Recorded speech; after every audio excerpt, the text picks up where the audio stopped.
Mr. Levin is recognized for general remarks on the bill. Thank you, Mr. Chairman, and I thank the ranking member and I thank all the staff who worked so hard on this bill. I appreciate the time and effort that's gone into this. Regretfully, I can't support the bill as written. I want to begin by saying something I think we all agree on, that our job here, in large part, is to make life more affordable and more secure for the people we represent. Certainly what guides every budget decision that I make, and that's where I do have serious concerns about this bill. I think we would all agree families are already feeling squeezed between rising energy bills, water bills, and housing costs. They need relief, not more pressure. But this bill would shift more of the burden onto working Americans rather than helping to ease it. As has been said, it cuts over $660 million from clean water and drinking water programs, funds that cities and towns rely on to replace lead pipes, to modernize old systems, and to protect water supplies. Here's what's important. When that funding disappears, local governments don't just absorb that cost. They raise rates. They raise rates, and that hits families and small businesses and rural communities especially hard.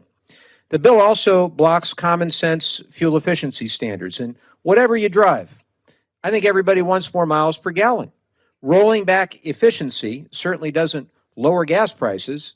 It makes people fill up more often and spend more at the pump. And of course, it cuts the Environmental Protection Agency by over 20%. That shrinks our ability to respond to real problems: PFAS, contamination, hazardous waste sites, air and water pollution. These aren't abstract issues. They're showing up in our districts and they impact real people. Now, let's not forget why the EPA was created. And I quote, "Restoring nature to its natural state is a cause beyond party and beyond factions. It has become a common cause of all the people of this country. Clean air, clean water, open spaces.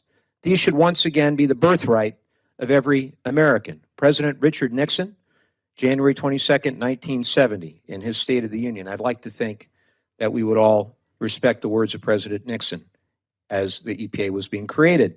Now, let me speak directly about energy. So I understand and respect the important role that oil and gas play in our economy, including in my home state of California. These are industries that employ hundreds of thousands of people and help fuel our nation. But this bill goes beyond support for fossil fuels. It actively makes it harder to build the clean energy projects that are now the cheapest forms of new electricity in the United States. Wind and solar, as I've said before, are cost competitive. They're increasingly reliable, and they're creating jobs in every corner of the country. So why underfund the very offices that help permit those projects? Why limit consumer choice and slow the expansion of the most affordable power sources on the market? This doesn't have to be an either-or conversation. We can support our existing industries while also investing in the technologies that will keep energy affordable, secure, and competitive in the years and decades ahead. And if we don't, China and other countries will continue to dramatically outpace us in clean energy manufacturing and deployment, undermining our economic leadership and energy independence in the long run.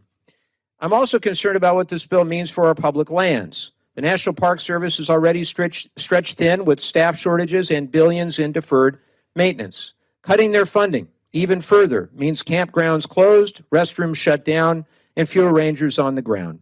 That affects families, veterans, outdoor businesses, and the local economy that relies on tourism and recreation in so many parts of the country.